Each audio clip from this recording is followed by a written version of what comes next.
What if the galaxy's most advanced civilizations couldn't handle the deadliest planet in the universe, but the ones they thought were primitive could? Imagine a world so dangerous, even the most powerful alien species wouldn't dare step foot on it. But humans, born and raised on their own Deathworld, might just be the only hope. What makes them so special? What secret survival techniques do they have that the rest of the galaxy doesn't? And if they can succeed where others have failed, what else are humans capable of? Stay with us as we uncover a story of unimaginable danger, surprising resilience, and a rescue mission no one thought possible. On a peaceful planet far from danger, alien students sit in a large hall, listening to their teacher as she explains the many wonders of the galaxy. They belong to one of the most advanced civilizations, and their understanding of the universe is unmatched. However, today, the lesson is different. They are studying hostile worlds, planets where life barely survives, and death seems to lurk in every corner. The teacher points to one planet on the screen, its surface covered in wild landscapes, unpredictable weather, and terrifying creatures. She refers to it as a Deathworld, a place no one would dare visit without great preparation. As the lesson goes on, the students show curiosity, asking questions about the dangers these worlds hold. But the tone shifts as the teacher tells them about past rescue missions, where skilled soldiers from various advanced civilizations tried to survive these hostile environments and failed.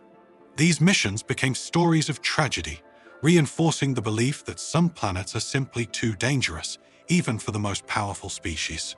The scene changes as the students prepare for a trip of their own, a routine mission to observe a distant planet as part of their studies.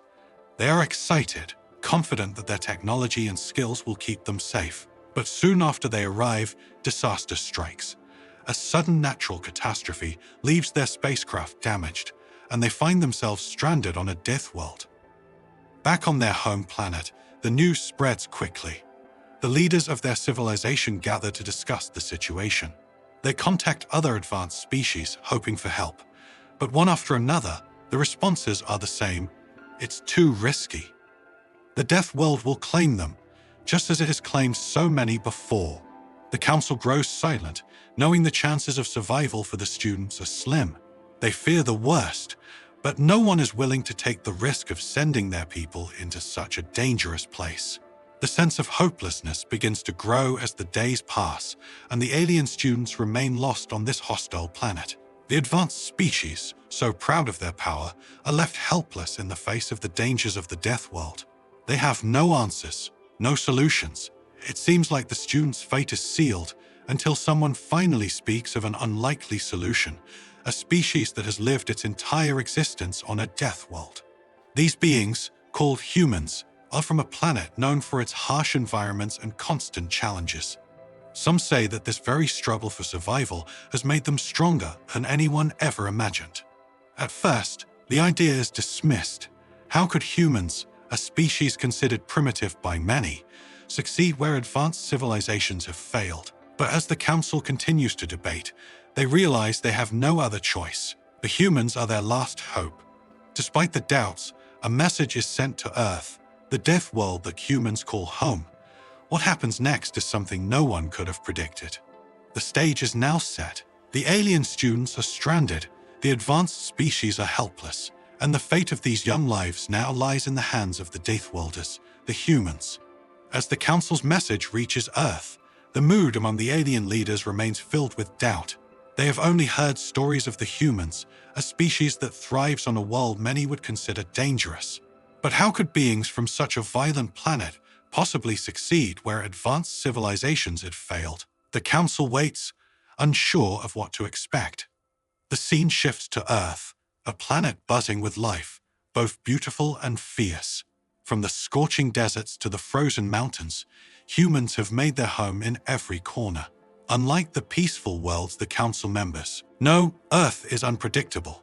Volcanoes erupt, storms rage, and wild creatures roam freely. But amidst all this, humans thrive. Not because they avoid danger, but because they face it head-on. An introduction to humanity begins. The narrator explains how humans have evolved on a planet that constantly challenges their survival. While other species developed their technology in safe, controlled environments, humans had no such luxury. From the moment they appeared, they had to fight for survival against predators, the elements, and even each other. This constant struggle has shaped them into beings of resilience, adaptability, and resourcefulness. The story highlights how human history is filled with tales of overcoming the impossible. From scaling the highest mountains to diving into the deepest oceans, humans have pushed their limits further than anyone expected.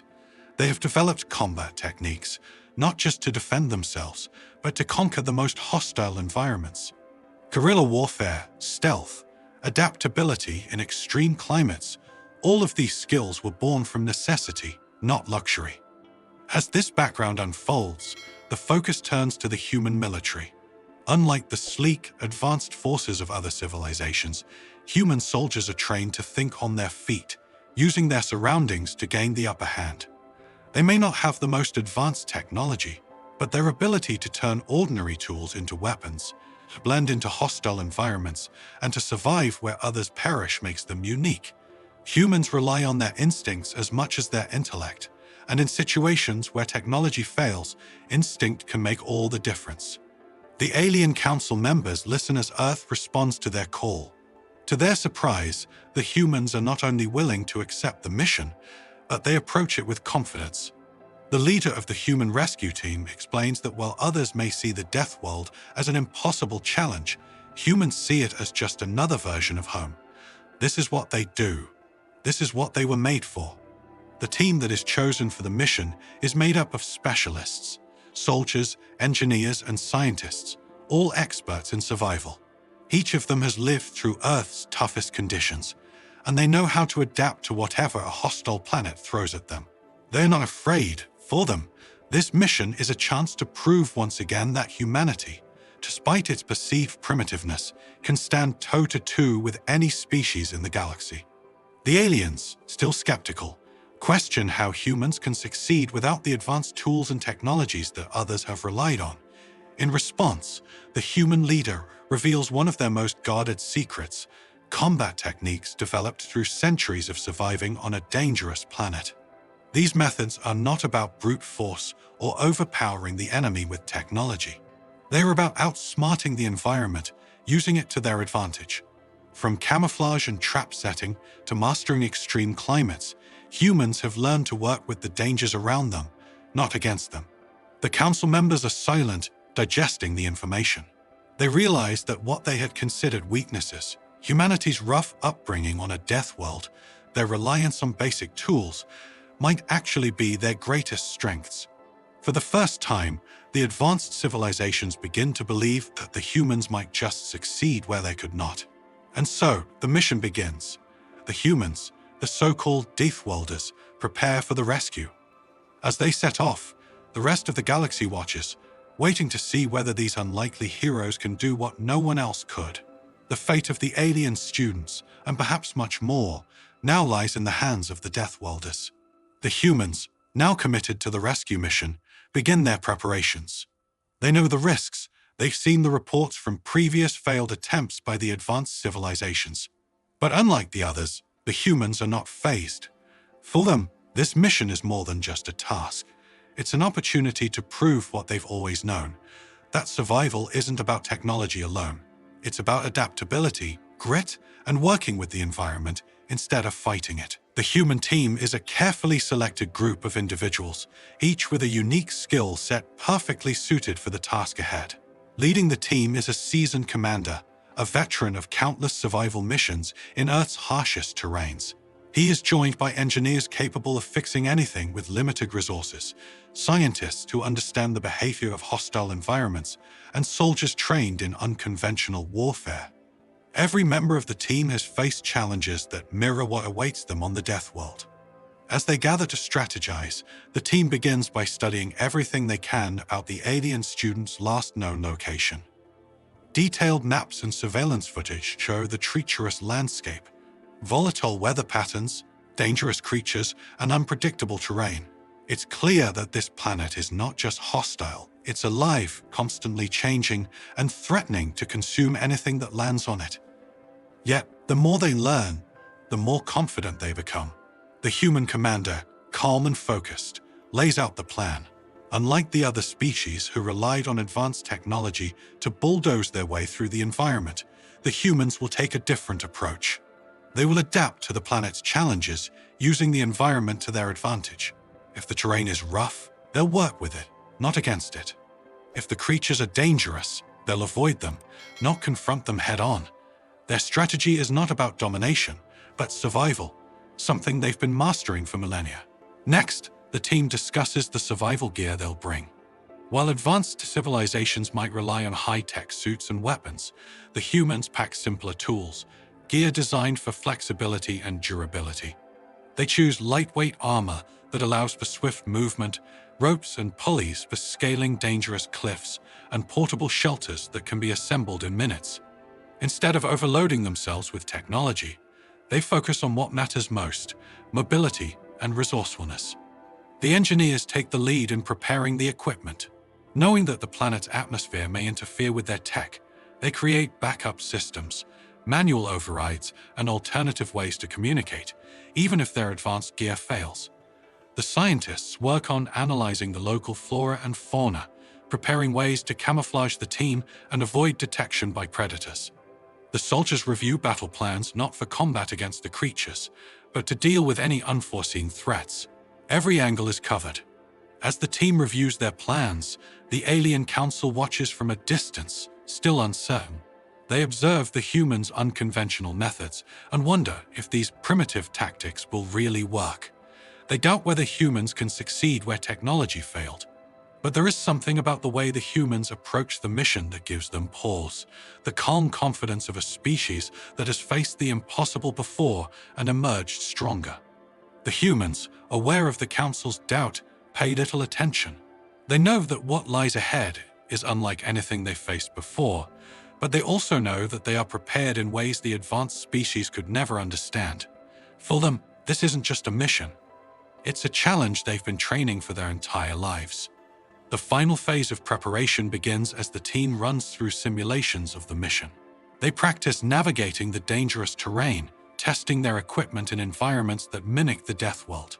Every member of the team knows their role, and they operate like a well-oiled machine. The sense of unity among them is palpable. They trust each other's skills and know that their survival depends on working together seamlessly. As the preparations come to an end, the humans are ready. The mission, once seen as an impossible suicide run, is now just another challenge. They board their spacecraft, their faces focused and determined. In their minds, failure is not an option. The fate of the alien students rests in their hands, and they are prepared to do whatever it takes to succeed. As they leave for the Deathworld, the advanced civilizations watch closely, filled with a mixture of skepticism and curiosity. No one knows what will happen next, but one thing is clear: the humans are different. They are about to face one of the most dangerous environments in the galaxy, and for the first time, it feels like they might actually succeed. The mission is now underway, and the galaxy holds its breath, waiting to see if the Deathworlders can do what no one else could. The human team enters the atmosphere of the Deathworld, their spacecraft shaking violently as it descends. They're fully aware of the dangers awaiting them, but their expressions remain calm and focused. This is what they've trained for. Every moment of their lives on Earth has prepared them for this.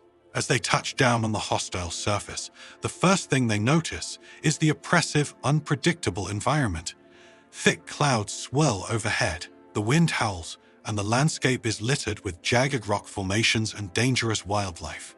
This is not a planet to be tamed. It is one to be survived.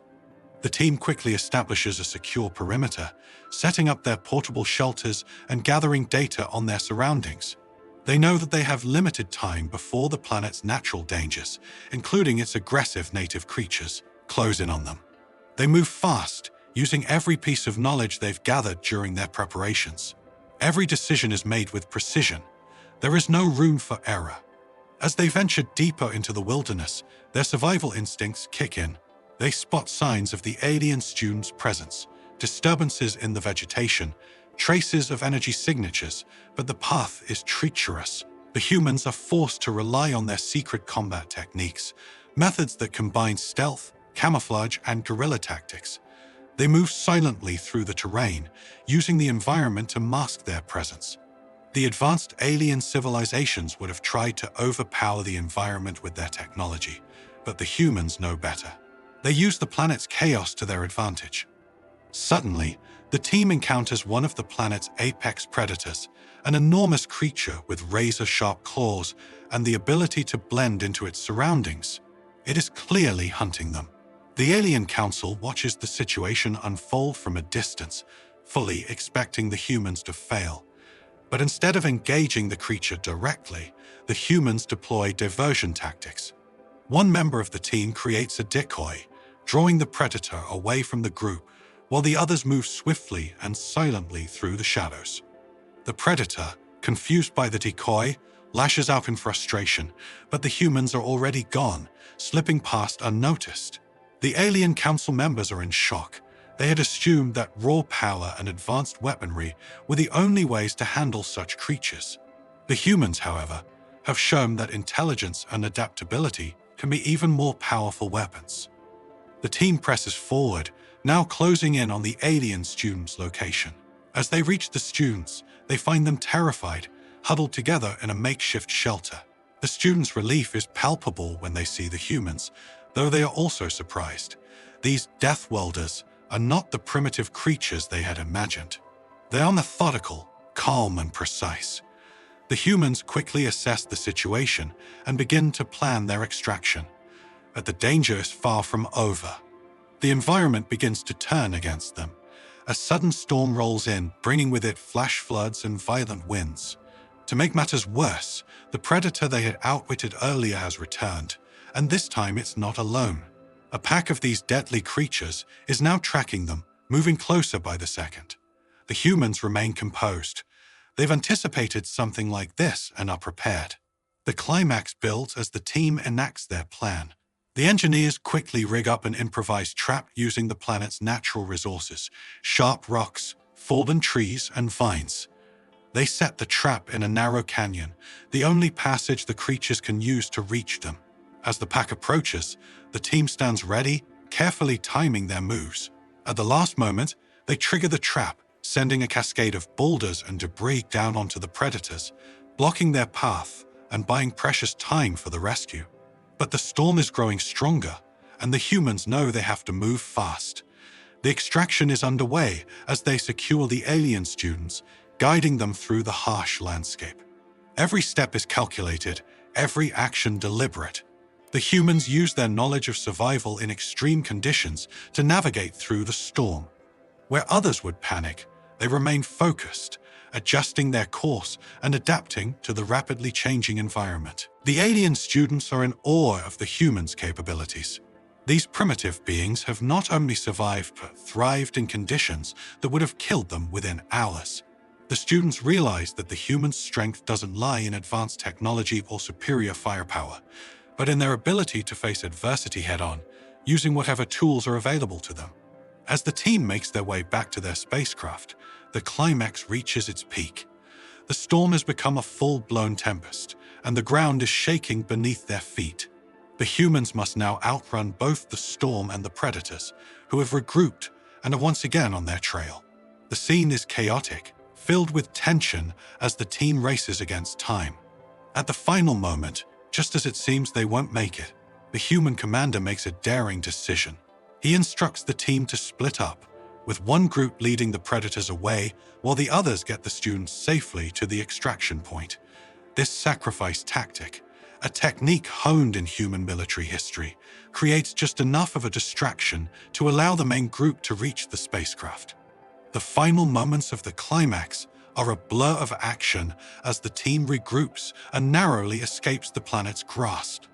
The alien council, watching from afar, is speechless. The humans have done what no one else could. They've rescued the students, outwitted the predators, and survived the Deathworld, all with techniques and strategies that seemed almost primitive to the advanced species. As the team boards their spacecraft and prepares to leave, the storm raging behind them, there is a sense of triumph. The humans, underestimated and dismissed by the rest of the galaxy, have proven their worth. They didn't just survive, They thrived in the face of impossible odds, showing that their true strength lies not in technology, but in their indomitable spirit and unrivaled adaptability. The rescue mission is over, and the human team, along with the alien students, is safely aboard the spacecraft as they leave the hostile Deathworld behind. There is a moment of quiet relief as the humans and the rescued students reflect on what they've just been through. The alien students, still shaken but alive, glance at the humans with a newfound sense of respect. These beings, once considered primitive and unsophisticated, have proven themselves in ways the students never imagined. As the spacecraft travels back to the students' home planet, the alien council watches in stunned silence. They had expected failure, but what they witnessed was something else entirely. Not only had the humans succeeded where their most advanced forces had failed, but they did it using methods that were almost inconceivable to the other species: survival instincts, adaptability, and sheer willpower. The council members exchanged glances, realizing that they had gravely underestimated the humans. Upon arrival, the alien students are welcomed back as heroes, but the true heroes are the human team. As they disembark, the council approaches them with a mix of awe and uncertainty. There is no denying what has happened. Humans have done what no one else could. The council leader, hesitant but respectful, steps forward to offer thanks. There is a clear change in tone, from condescension to admiration.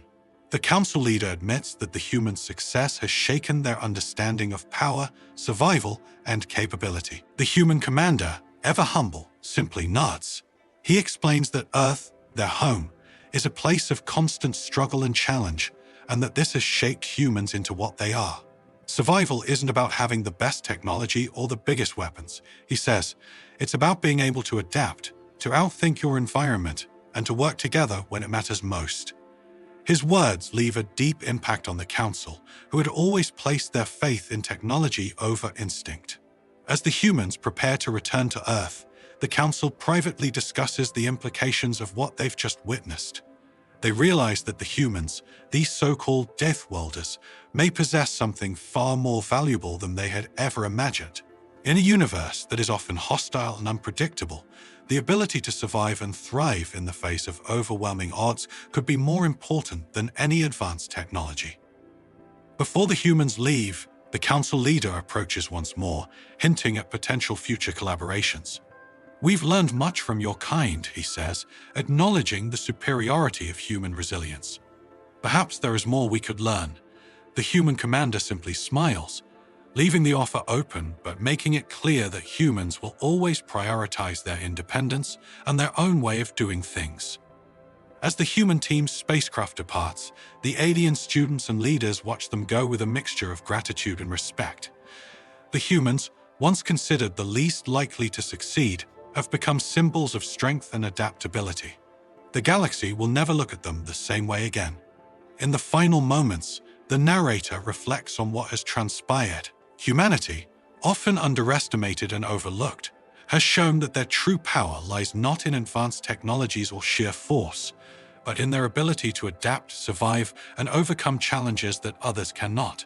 The humans may have been seen as Deathworlders, but now, the galaxy knows them as something far more formidable, beings capable of thriving in even the most dangerous and hostile environments. As the camera fades to black, one lingering question remains in the minds of the alien council. If humans can handle this, what other impossible challenges are they capable of overcoming? The future holds endless possibilities, and the galaxy will never underestimate the Deathworlders again.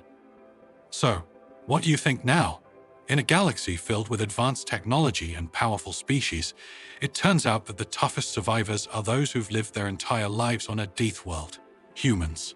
Their strength doesn't come from machines or weapons, but from their ability to adapt, outsmart, and endure.